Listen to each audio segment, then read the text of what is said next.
Nothing from nothing leaves nothing. Gotta have something if you wanna be with me. Nothing from nothing leaves nothing. Gotta have something if you wanna be with me. Hello everybody, this is another podcast of What's Happening with Noah. Hope you guys are having a good day. I'm feeling pretty good. School's winding down for this semester. We're in finals week. I'm down to one more final. Shout out to Dr. Brown for assigning the take-home final, so I don't have to worry about that anymore. But school's stressful, but it's not like my biggest stress right now. I need to pack everything that I have, I guess, I need to take home. My Xbox, my TV, all my dishes need to be washed and everything. Haven't done dishes in a day or so. Need to pack up all my laundry. And I don't know, just get my shit together. Something I really just saved for the last second. Something I probably need to change once I graduate. But this is probably the biggest stress. I play fantasy football, and that did sound, nerdy and dorky, but I do play fantasy football. I partake in that, and I won the championship last year, and it's no surprise. All the older people I play with are they're okay. We're good about picking up free agents and stuff, but I'm really good at picking up free agents and drafting. So, they're good, but they're not great. I'm going to win, obviously, again this year. I'm going to be the back-to-back champ. You can take it to the bank, and if they're listening to this right now, they know it. They just don't want to admit it. But I'm not stressed about the fact that I'm going to win, like with the fact about winning, I'm not stressed about winning or losing, because I'm going to win. What I'm stressed about is how I win.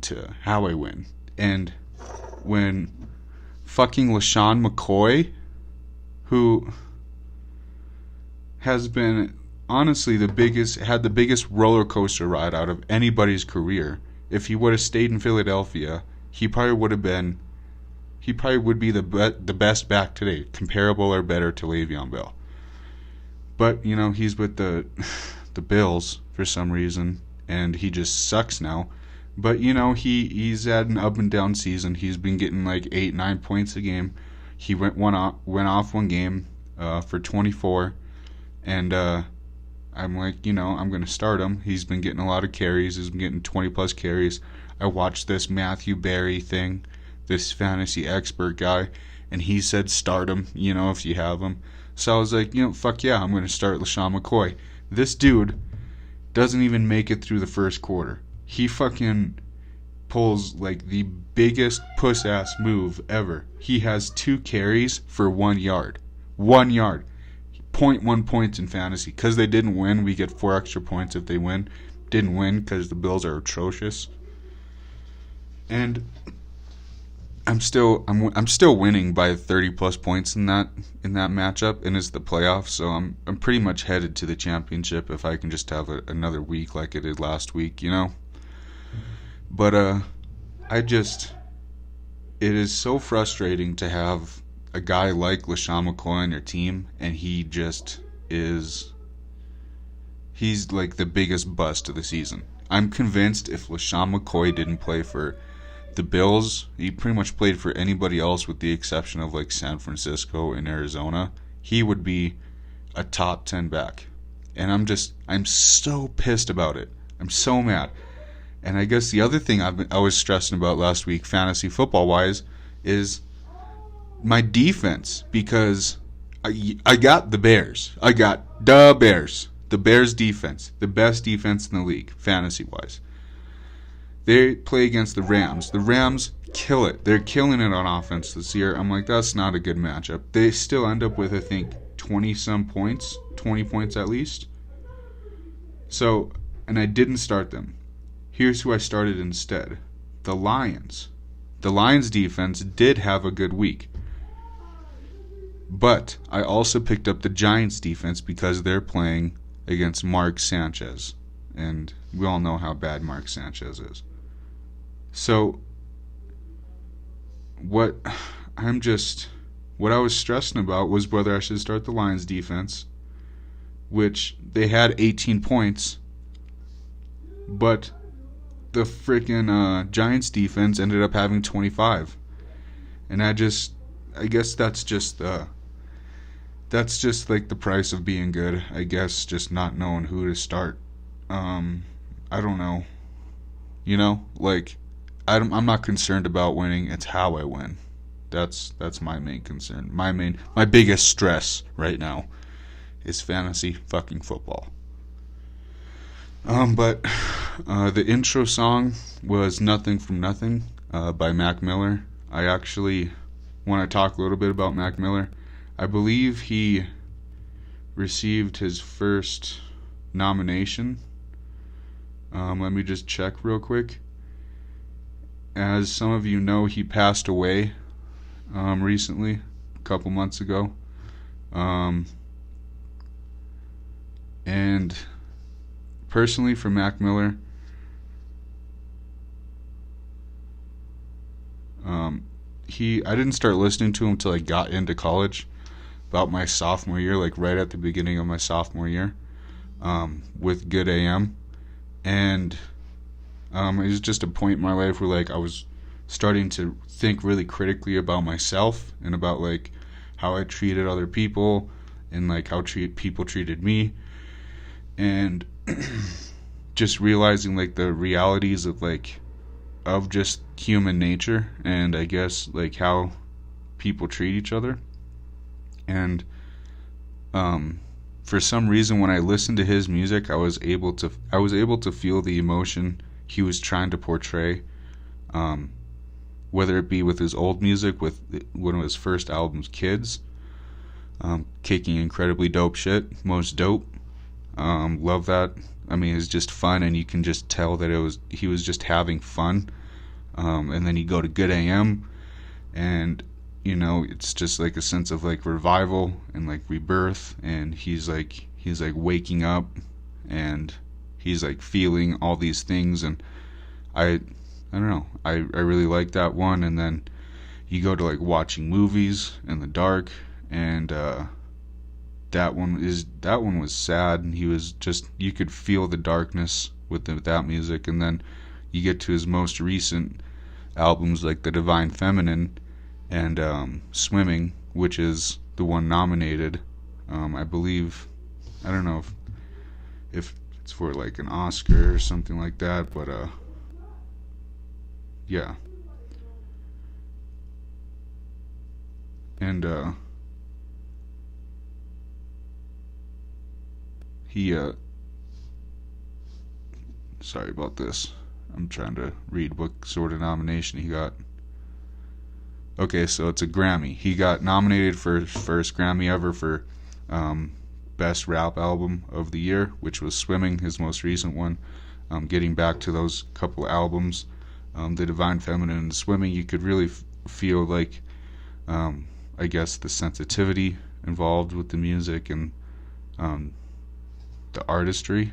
He was really artistic, and I don't know. And then Spotify like released 2 singles. One of them is Nothing from Nothing. I want to make that the official actual song of the podcast, I guess, and I guess honor him. But getting back to that, it was really sad. It was also the first time that somebody I didn't really know died that was like influential to me.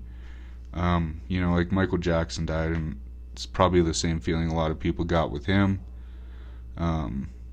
Other influential people, Muhammad Ali, I kind of felt a touch, even though I didn't see him fight. That's the thing. Like, I was able to live while Mac Miller was alive, and he like follow his music and become a big fan of his. And yeah, I just wanted to talk about him a little bit. And as far as the Ariana Grande situation, I don't blame her for grieving. I don't blame her for writing a song. I don't blame her for profiting. I mean, if a regular person were to write a song about a former ex that died and they didn't profit off of it, nobody would judge them because they're a regular person. Like, why are we judging Ariana Grande, for, just profiting because she's Ariana Grande? I mean, she should be allowed to feel those emotions too and express it through song if she feels like it, and I don't know what she's feeling, and I'm not quite sure anybody really does. And if that's how she like copes, and I know she moved on from Mac Miller quick. She got engaged like a week after to Pete Davidson, but I think it's pretty obvious that she wasn't completely over Mac Miller, and it seems like she's the type of person that is it's hard to her for not to be in a relationship. I mean, I kind of been like just reading a little bit, and she's just bounced around from relationship to relationship. She doesn't really spend that much time single, and I don't think that's due to like clout chasing or like wanting attention or anything. It's probably something more personal. And if she needs to deal with things the way she's dealing with them right now, and if this is gonna help her, and if she's I don't care if she's profiting off of it at all. The fact she's profiting is because she's Ariana Grande. If a normal person was doing this, nobody would care. I mean, the people obviously close to them would care, but I don't think it's that big of a deal if she chooses to deal with it the way she is. Another thing,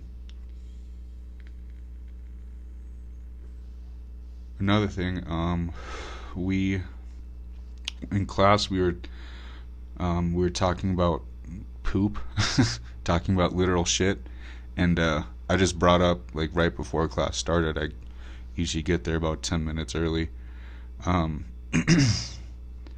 I brought up that I read a Vice article that the touchscreens that you use to order in McDonald's, there's a study, and there's like bacteria and like fecal matter, poop matter all over them, and everybody's, that doesn't surprise me, and like, that's disgusting, the normal stuff you'd expect. But my professor goes, that also, that really doesn't surprise me at all, because poop is literally everywhere. And they're like, your phone probably does just as much. And I'm like, yeah, that's true. And I'm like, some people even lick their phone to clean it before they, wipe it or whatever. And it's just, we are so exposed to shit every day. Not only with like media and like where we're getting it from and who's a source, who's not a source, even if there is even a source. And this Rudy Giuliani truth is not truth, like, that's bullshit. But we're also surrounded by literal shit, and we have to navigate through like fecal matter and this fucking bullshit that we just have to deal with. I mean, I don't know, I just think it's so ironic. And right now, where you're sitting, there's poop particles in the air. Poop particles. Understand that? There's poop, feces, doo-doo. All that stuff is just floating around you, and you're inhaling it like me right now. Awesome. Felt a little bit of it that time. But yeah, that's just, I don't know. It's just something I was thinking about, how we are surrounded literally and metaphorically by a bunch of shit. Other stuff, been a lot of stuff going on this week in the news. Talked about Mac Miller a little bit. Kareem Hunt. I don't know if a lot of you, since we were talking about fantasy football earlier, we can just talk about just this situation. I think it's interesting. I think it's, it portrays like a lot of anxieties that society has right now, as far as sexual assault and how males and females, those two sexes, interact with each other, and what do we call each other, like with their pronouns, and how do we treat each other, and what is what's courtly, and what's chivalrous, and what is like toxic masculinity and misogynist, and this Kareem Hunt situation, he obviously was in the wrong, but if you watch the video, I'm not gonna post it or anything, you can go see it for yourself. It's probably very easily accessible. But if you watch the video, he, the kick at the end was malicious, but it barely touched anything. And he didn't hit the girl, he pushed his friend, who then fell into the girl, and then she fell. And I do think he should be suspended. I do think he should be fined by the NFL. The Chiefs, if they said, the statement was they made that he was untruthful about the incident, because the incident happened a few months ago. And, Kareem, I guess, came forward and talked about it, and I guess was kind of truthful then. But he wasn't completely truthful, and they released him, and that's their decision. But I don't think Kareem Hunt should be Ray-Riced. I don't think he should be banned from the league. I don't think he should, not afford to work, do his job for the rest of his life. If you look at the situation, you also, with the video, I didn't hear any of the audio. There's eyewitness testimony saying that she was using the N-word and calling him all sorts of names, and apparently the story is she didn't want to sleep with one of his friends, and it was late at night, and they're like, okay, well, what are you doing here? Get out if you're not gonna do anything, if you're not here for a reason. And I hate to sound like a misogynist pig if that sounds bad, but it's 2 a.m, get out of here. And I mean, it's not like there wasn't other people over, but whatever, the situation escalated, and there's a physical altercation. I don't think, like I said, he should be fined, he should be suspended, but I don't think he should be, banned from the league. I think if teams are smart, they're going to go straight to the free agent wire and try and pick him up as soon as possible, because he's damn good. But yeah, and the reason I wanted to talk about this, I guess I saw Shannon Sharp talk about this on, I think it was First Take with Skip Bayless, and he had a good take, and he's like, if he's gonna be banned from the league for the rest of his life, he said, then we have to do the same thing with teachers, we have to do the same thing with police officers, we have to do the same thing with construction workers. They cannot be able to pursue their profession for the rest of their life. Like, if we're gonna do this, and I know, like, we set the precedent with athletes in schools at a young age that athletes are held to a higher standard than your regular kid, than your regular student. Student athletes are held to a higher standard. But I mean, I think that's the wrong idea to set, because I think it devalues just kids that are students. I'm just a regular student right now, and I would, getting away with something bad for not being a student athlete would honestly, seem okay at the time. For a non-student, it's bullshit for the student, like, even if a student, like if a high school student is at a party and isn't drinking, can do a breathalyzer, pass a sobriety test, even drive some of his friends home. If a kid can do that, an 18-year-old, but he's at the party with alcohol, he's still held at a higher, more accountable than, the probably some of the kids that had alcohol. And or even to the same standard as kids that were drunk and were intoxicated, while he was being the responsible one, was being like a good role model. And I think it's setting the wrong precedent. I don't like that mentality. I think if we want to have rules, we need to enforce them with everybody, and we shouldn't be more strict with some rules than we are with others just because they're athletes. I think, and that applies to the Kareem Hunt situation, and I think that is kind of what Shannon Sharpe was getting at, is that, if we're gonna ban people and not allow them to work, then we need, from the in the NFL and with this profession, then we need to do it with other professions. And hey, man, I agree with that wholeheartedly. Kareem Hunt, it's an unfortunate situation. I don't think he's a terrible guy. I do think he fucked up. And if he hasn't apologized, he needs to apologize. Pay some sort of settlement. The other thing about this that is interesting, it's similar to the Ezekiel Elliott case, although that could be complete bullshit too, like from the woman's point of view. But that's a separate conversation. Is that this was settled, like legally, this was settled ages ago. I mean, months ago, and they called the police. There was no charges pressed or anything, and both parties moved on, and it's just now surfacing. So it's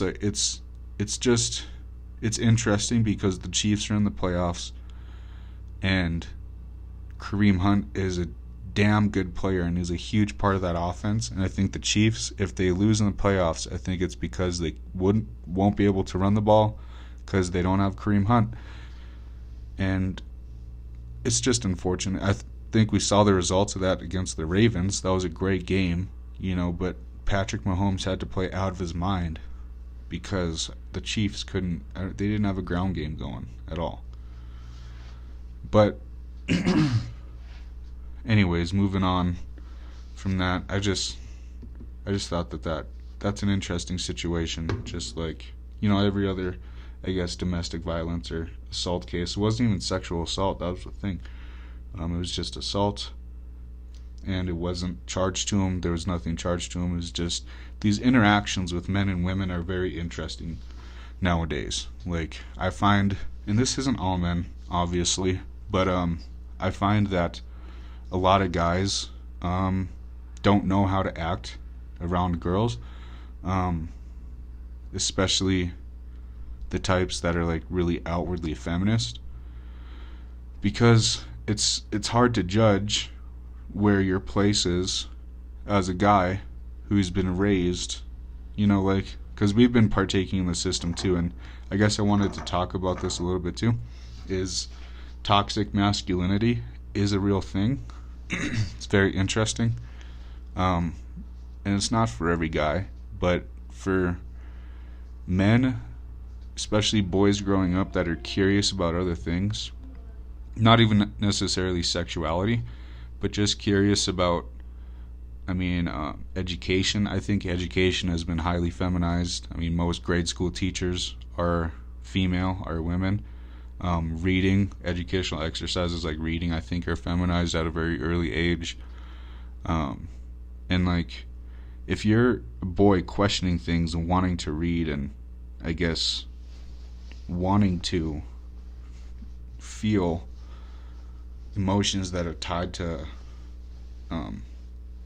the female sex, if you're wanting to feel those sorts of emotions, you were kind of barred from that emotionally, feeling those things. And it has negative repercussions because the feelings that, like compassion and even fear and sadness and anxiety, those feelings they're not just feminine traits. They're not just feelings that, females feel, and, if you feel them, you're gay or you're a pussy or anything like that. No, it's those feelings are shared by both sexes for a reason. It's because those are the things that bond you.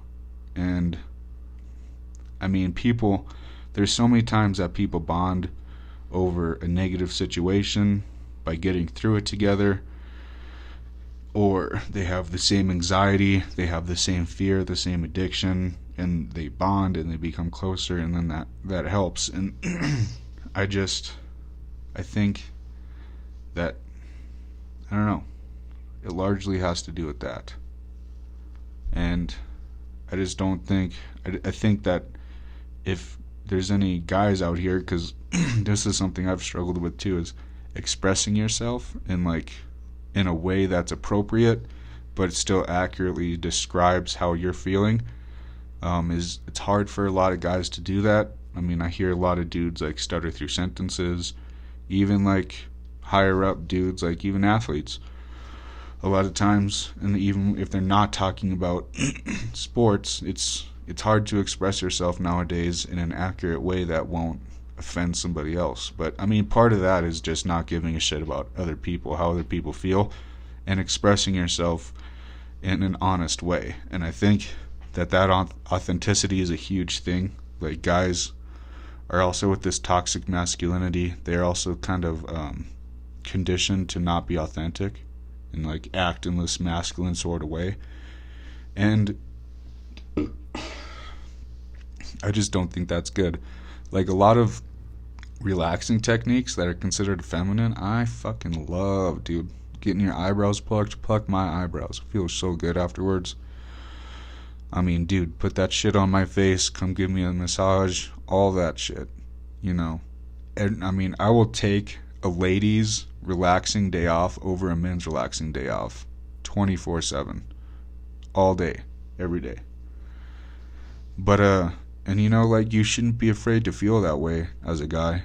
And I don't know, just in being authentic and actually expressing how you feel, and realizing that expressing how you feel doesn't make you identify in a certain way or whatever. You can still have preferences and whatever, but your feelings can be different, you know. And I think that's totally fine. And that toxic masculinity definitely is a thing. And I guess, and like tying it back into the interactions between men and women, that authenticity, that honesty, I guess, vulnerability to talk about the things that give you anxiety or make you fearful, make you sad, or even make you happy. And because it's good to express your joys too. Like, you can't ride the highs too high or the lows too lows, but you still need to ride in the lows and the highs a little bit, you know. And so it's good to talk about those things, it's good to express those things. And I guess what I'm trying to say is I'm going to try and do that more, and I encourage other dudes and other people in general. I know even if you're a lady and you have trouble expressing yourself, and you know, you find this helpful, definitely just do it. You know, be authentic, be honest with yourself and with other people. And you know, if people don't accept your authenticity, your honesty, fuck them, you know. Fuck those cocksuckers, like Joey Diaz would say. You know, find people that are going to accept you, and start small. Start with somebody that you probably know that will talk to you and will accept you, and you don't even have to know them that well. That's the thing, is they're maybe just somebody in your class or somebody you see on the bus every day, and you see at work, or you know, even if you're like just helping somebody out and you just feel like spilling it out right there. And you know, as long as you address it properly and say, hey, I've just been trying to express myself, and since you're a total stranger, can I just, you know, spill this one little thing get it off my chest to you?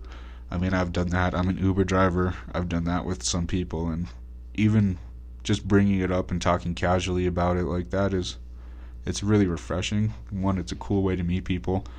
Two, it's refreshing. And three, I think it's a good practice. You know, just watch what you say. Obviously, you have to choose your words a little bit more wisely while being honest. But it's a little fun activity in expressing yourself and learning not to take what other people think of you too seriously. Yeah, that was it. Another thing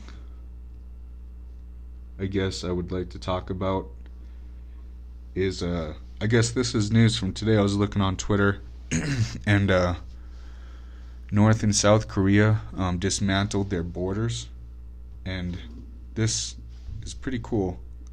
Whenever something like this happens, when like two countries that have been at it for years, when they find little ways to find peace and get along, I smile, and I smile like involuntarily, like it's just a smile appears on my face when I read stuff like this.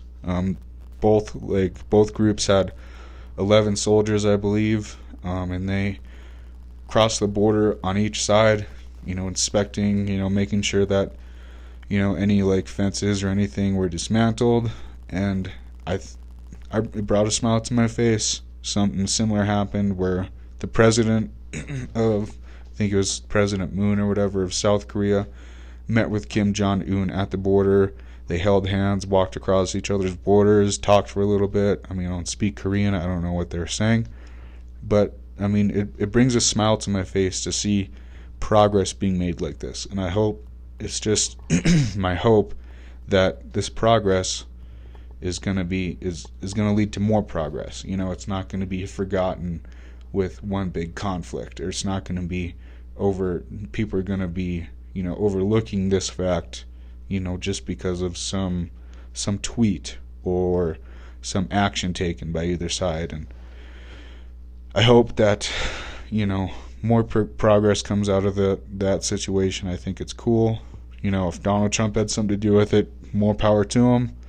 But whatever, that shit's good shit. And if you're not happy as a human being who is aware of that situation, hearing about that news, I just think that's bullshit on your part if you're not happy about that. But that's something I'm happy about. That's what's happening. Just saw it on Twitter this morning. I was like, I think I should talk about that. And it's a big deal for a lot of people. I think it's a big deal for the world that world leaders like that and countries at conflict like that can find little ways to find peace and agree with each other and make progress. What else, dude? What else, guys? Not just... Damn, I am getting so sexist with my pronouns. It is ridiculous. How you doing, y'all? Did you guys know that y'all is one of the most gender-neutral terms in the English language? It doesn't apply to men or women. Y'all, how y'all doing? What is interesting is that it comes from the South, mainly like Texas. I want to say, somebody can fact check me on that. Whatever.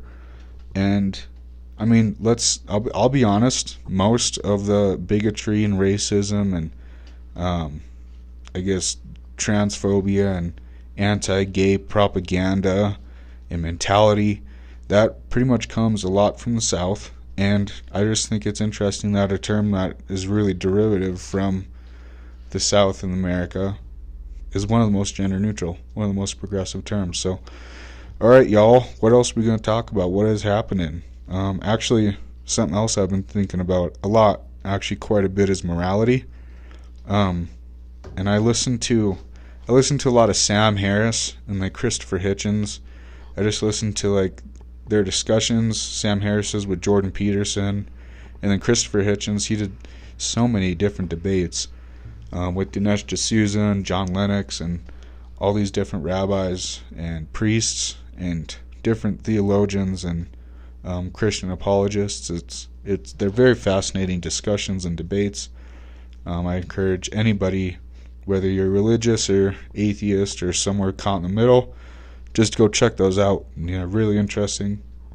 And one thing that both Sam Harris, Christopher Hitchens, Dinesh D'Souza, John Lennox, all these guys address is morality. And where it comes from, where it's derived from.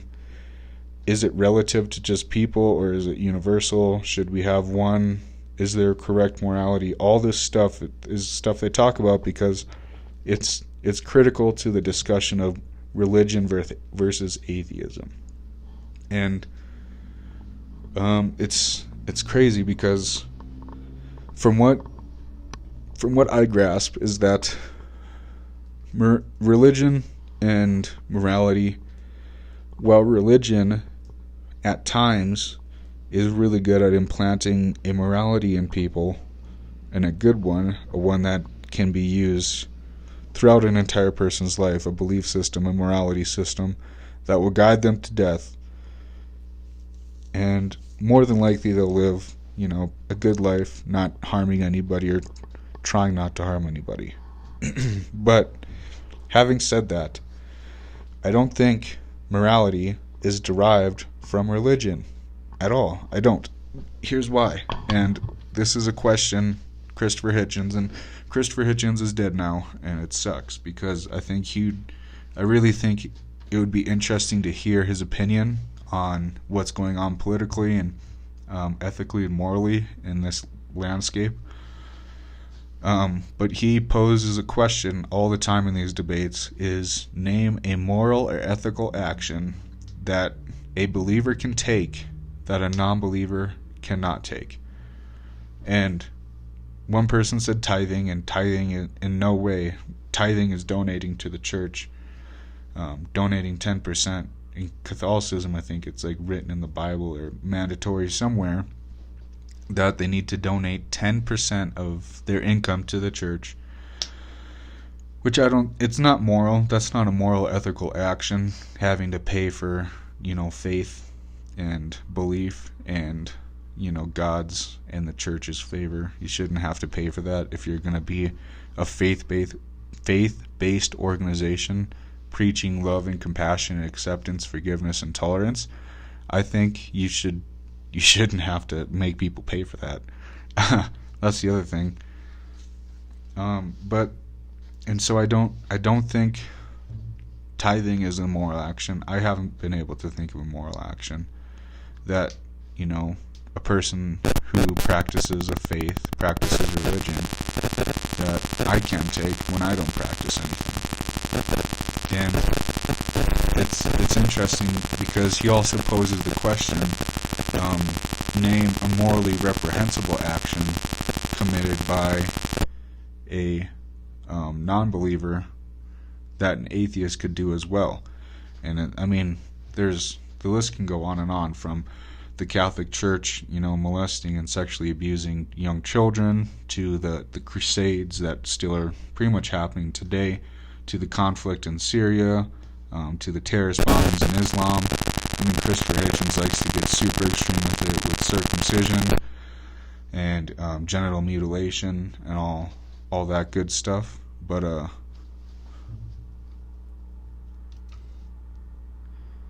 hold up, one of my cameras bugged out. And some people may not view genital mutilation as a morally bad thing.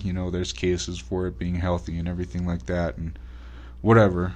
But all the bad shit, a lot of bad shit has come from religion. And it's not the fact that religion is bad, it's that religion is used as a medium to tyranny and like fascism and wars and millions of deaths. And I don't know. So I don't think morality comes from religion. I think where morality comes from, and this is kind of what I was touching on earlier with how people, male and female, interact with each other. I think morality is based on whatever has gotten us to this point. And what has gotten humanity to this point is acceptance and tolerance, at the least, of other people. And when the going gets tough, for humanity, for people in general, what has kept us going and where we have derived our morality from is the fact that we need each other. And it doesn't matter what race we are, what sex we are, what gender we are, anything like that, what we do for our profession, how much money people make, we need each other. And I think that is what that is what has gotten humanity to this point, and I think that's where we derive our morality from.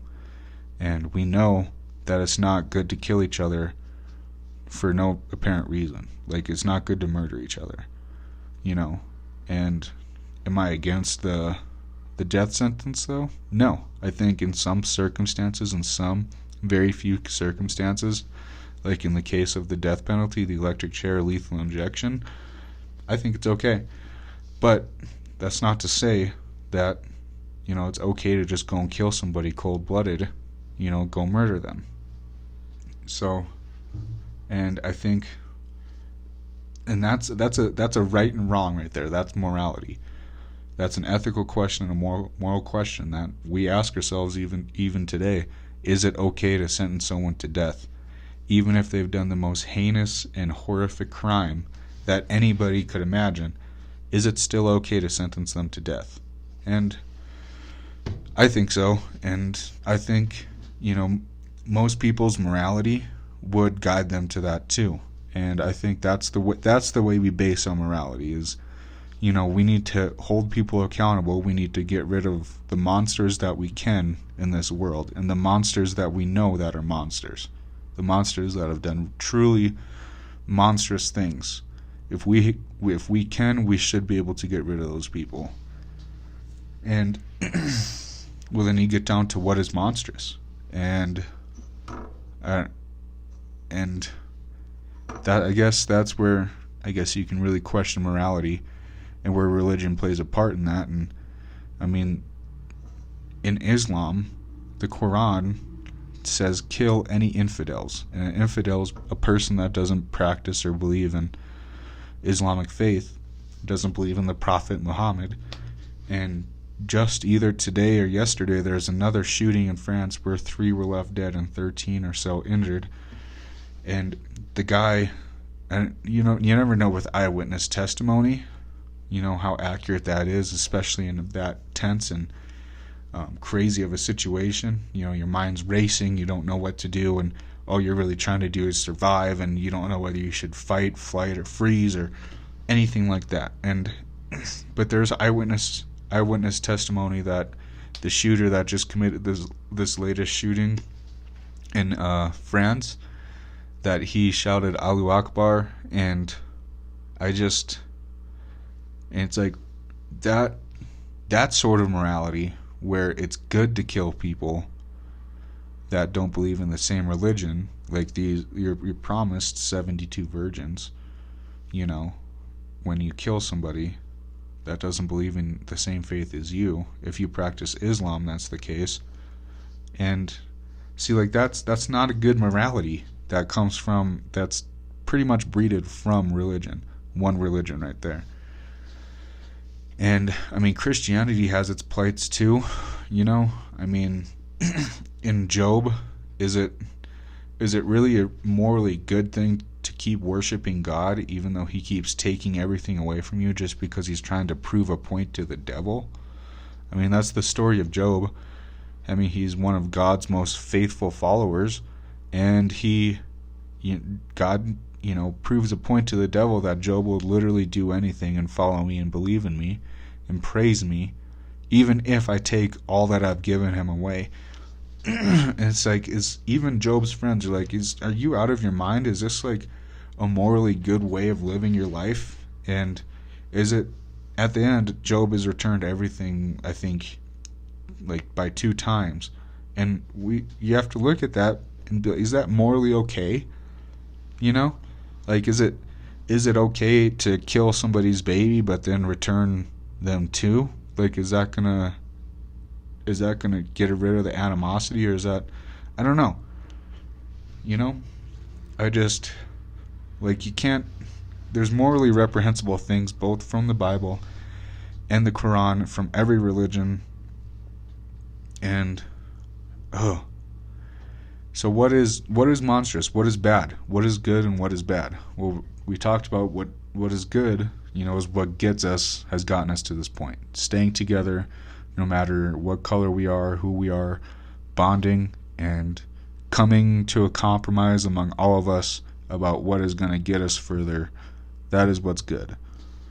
And I guess what is bad is what's opposite of that. Like, like I was saying, like, what is bad is that what keeps us from doing that, and what keeps us from progressing and becoming better and bonding and accepting each other, if not at least tolerating each other, is like bigotry, racism, sexism, misogyny, whatever misogyny is.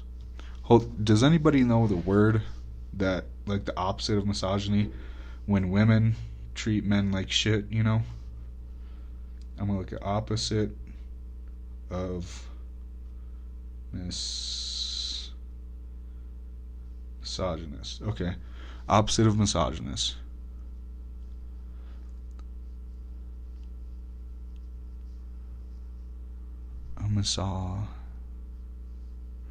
Ah, dang.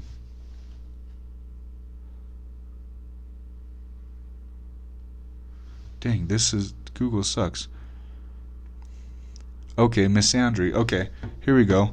There we go. Misogynist. Misogynism, misandrianism. All those things are against us moving forward and against us bonding.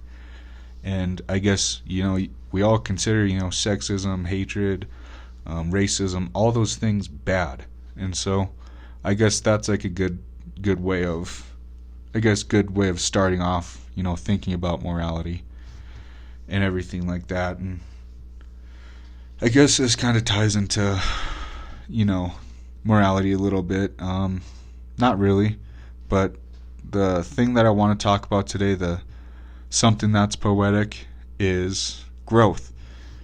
And whether I'm talking about like human growth, but I'm gonna make the comparison to just a little plant, a little tomato plant, or whatever you guys want, a cactus if you want to grow cactus, or fungus, some mushrooms for eating, whatever you cook them, or just eat them raw for a crazy experience, or a pine tree, or I'm going to compare growth in a human to growth in a tree. And people can change and people can grow, but it doesn't take, it's not going to happen like that. It's not going to be quick. And I've been growing over the past, I'd say year and a half. I've been growing a lot, trying to find myself, what I want to do, how I'm going to do it, what I like to do, what kind of people I want in my life, how I want to be, how I treat people, how people treat me, all that sorts of stuff, trying to grow in that way. And when you take on that sort of growth and you willingly do that and you acknowledge it, it's going to take a long time. And the first thing you got to do is you got to plant that seed, got to start talking to yourself about it, start thinking about it a lot, thinking about what you can grow, what areas you can grow in, how you're going to be able to do that, the benefits, the cons of you not doing that. And then, the idea sprouts, and, you put the how into practice, and then you start to see, the results, which gives you a little bit more why. And as that little plant grows, as your little cactus grows, your magic mushrooms, as they grow gradually and steadily, through all the bullshit, they, you get better. And that's the poetic thing about growth, is that, it takes time, but it's also noticeable. You feel better. You wake up every day. You wake up with a purpose. You wake up feeling happy. You wake up feeling like you got something to do. You don't wake up and just want to go straight back to bed. And I think that's a poetic thing. And even if you can find the little bit of growth that you've made and just build off of it, that's the thing about growth. Once it gets going, it's hard to stop.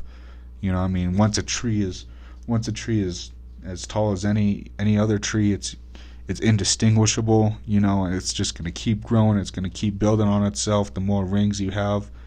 And so I guess what I'm trying to say is get as many rings as you possibly can, show as much growth as you possibly can, recognize your growth, keep letting that growth build off of itself, and just do it. This is something I'm doing. We'll do it together. Thanks for watching.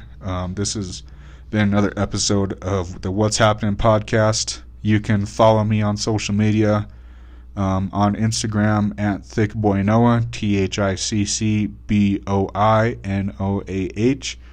You can also find me on Twitter. I'm pretty fire on Twitter. I'm a pretty interesting guy, I feel like. It's at SCHAF_Noah, capital S on Shafe and capital N on Noah. One more time for Twitter, at Shafe_Noah. Shafe is spelled SCHAF. You can get this podcast on YouTube or SoundCloud. Just started posting them to SoundCloud. And you can also reach me on Snapchat. I don't care if you guys Snapchat me. Do it if you want to. At the same handle as my Twitter, SCHAF_Noah. Shafe_Noah. Like this video, comment, subscribe, share it with your friends. We're doing this together. Keep it up, you guys. I love the response from this, and it makes me really happy that I'm just able to do this, and that there's people out there listening. I appreciate you all. Goodbye. Nothing from nothing leaves nothing. Gotta have something if you wanna be with me. Nothing from nothing leaves nothing. Gotta have something if you wanna be with me.